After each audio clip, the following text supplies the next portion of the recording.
Hello again, everyone. I'm Charles Gross. Welcome to Two on the Aisle. And this week, we have sent Leslie Hoban Blake out into the field because we believe that Schmigadoon, Schmicago exists, and Leslie is going to find it.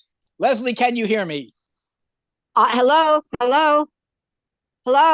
Hi, Yes, Charlie. we hear Hi, you. Charlie. I only have a little bit of bar left, Charlie. So I'm only showing my picture and I'm only using audio because I don't have enough for video. In fact, speaking of bars, I spent yesterday in a bar because I spent all day talking to the producers of Schmigadoon, Schmicago, and they wouldn't give me any information at all. And I got very upset. And so I sat down to have a drink, and I was sitting next to this wonderful little person, and she said to me, "Well, have you tried thinking of Oz? From Oz, you can get to Schmigadoon, and from Schmigadoon, you can get to Schmicago." So I said, "Okay, I'm in," and I went up to 50th Street, and I knocked on the doors at the Wiz, but by that time it was closed, and there wasn't anybody there either. So first thing tomorrow, I'm going to get on my scooter, and I'm going to try to find the Yellow Brick Road. And if I can Okay. get on the Yellow Brick Road, maybe I'll be able to next week be able to bring you something directly from Schmicago. Who knows? Well, it sounds like a wickedly good idea, Leslie. And we're gonna check. We wish you luck in this quest. But in the meantime, we can tell you about episodes 3 and 4 of Schmicago. And episode 3, I think, was the highlight of the series thus far. Now, I agree with you, Charlie. As you may recall, at the end of episode 2, Josh, who was jailed for a murder he did not commit, broke prison and ran off with the Pippin character. And this episode, they arrived at this commune. It's like a Godspell hair type thing where they initiate Josh. They give him a whole head of hair and they want him to get naked. And in fact, everybody else gets naked, not Josh. But, you know, this being Apple, we don't really see all that much. Well, Melissa finds him, convinces him to come back to face justice, and this is where Jane Krakowski gives us the best performance of the show, of the series thus far. As you may recall, she is the attorney, Bobby, and she comes hanging from a trapeze, and she sings, she dances, she swings on the trapeze, she roller skates. You had mentioned she was in Starlight Express. You told me that. She was in Starlight Express, and coming down from a trapeze was what she did in 9. Actually, that was a towel, but close enough. And she does a split like the way she did it in She Loves Me. This is an amazing performer. And needless to say, Josh gets acquitted. But they still need to find Elsie's murderer.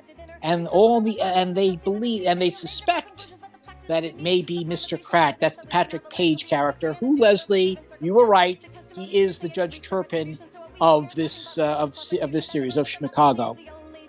So, with a deep voice. That beautiful deep voice that he used to perfect advantage in Hadestown. In the course of her investigation, Melissa runs into Christian Chenoweth, who's playing a combination of Mrs. Lovett and Miss Hannigan from Annie. Christian Chenoweth gives us the second best number of the series, or certainly the second best solo number, called The Worst Brats in Town. It's a combination of The Worst Pies in London from Sweeney Todd and Little Girls from Annie. Christian Chenoweth sends a new high in being low. Who knew our sweet little Christian could be so deliciously nasty?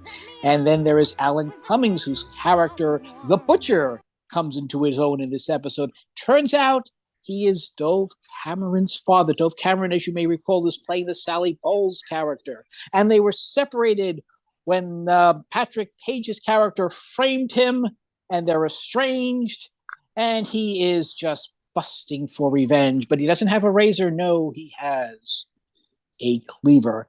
And he does a very nice number based on the barber and his wife. And, you know, we're going to see him in episode 4. We'll get to that shortly.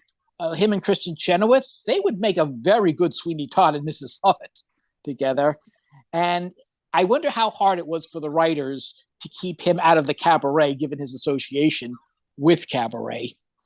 So this brings us. I'd love to see him do that as a Sweeney Todd. He'd be perfect. I would love to see the two of them do it together. I think they'd be I think that would be a great one too. Yes, I think you're right. And Sweeney Todd is on Broadway, so maybe they, when the current leads decide to take their leave, stranger things have happened. This brings us to episode 4, where Melissa and Josh, deciding that they have found true happiness because Josh isn't going to the electric chair, try to leave Schmigadoon. But Leslie, what happens when they try?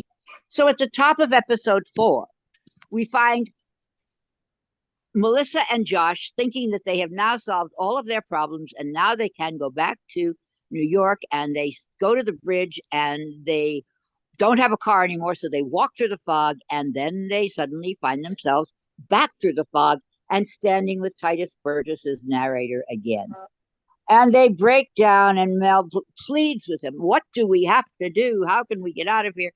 And he says, figure it out for yourselves, and walks away. So, whoa, that leaves them with a big mystery on their hands. And they finally decide maybe being happy themselves isn't enough. Maybe they have to make everybody in Schmicago happy. And then they try to figure out how to do that.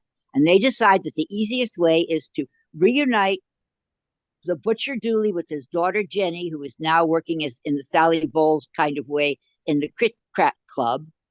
And then they could possibly get the Butcher a girlfriend, and then he would be happy because he lost his wife. So they decide that he would do very well with Miss Caldwell, of course, played by none other than Kristen Chenoweth, yes, who is also the Miss Hannigan character.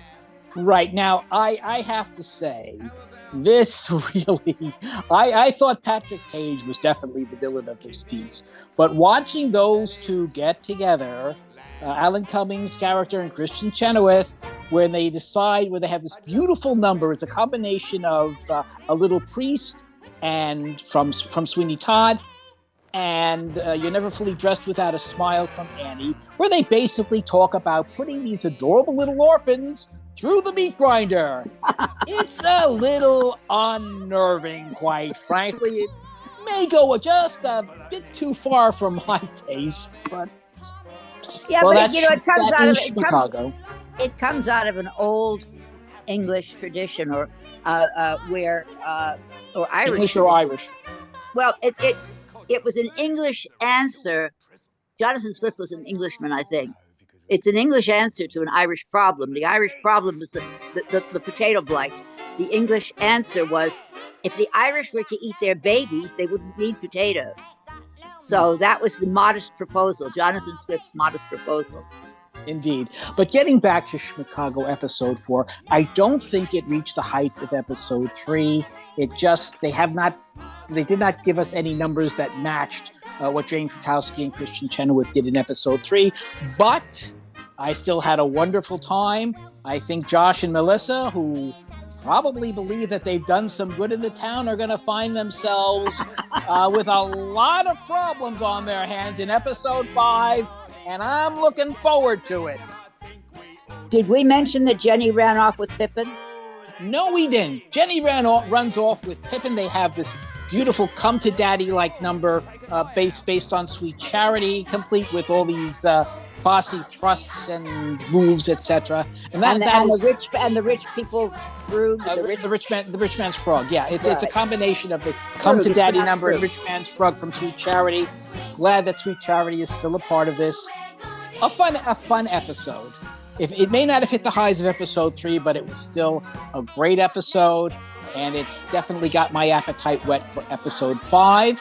So next week, Charlie, if I don't find Schmicago before the time to do episode 5 happens, I will come back. Okay. Because it's lonely out here on the road. I'm sure it is, and let's face it, you don't want your car to be vandalized the way Josh and Melissa's was. If I only had a car. Oh, well, now we're back to Oz. Yes, right. Maybe the wizard can get you a car when you're there. Well, these Ubers are costing me a fortune, Charlie. You are repaying me, are you not? Everybody, please subscribe to the station so we can pay for Leslie's Ubers. We will be here for episode 5, right here, same Schmiga time, same Schmiga channel, us two on the Schmiga aisle, or actually in this case, the Schmiga couch, and we'll see you then. See you then. Watch this, kid.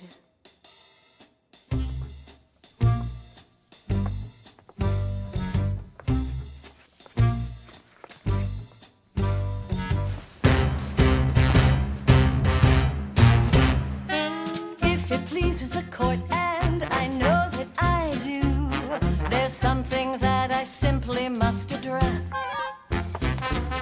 I have heard a report, and I swear it's not true, about the secret to my great success. So I am here to set the record straight. There are just 2 methods that I use to help me litigate. Bells and whistles, we'll get 'em off. Although the purists, they may scoff. All you need are bells and whistles to win the case. Though other jurists may say you're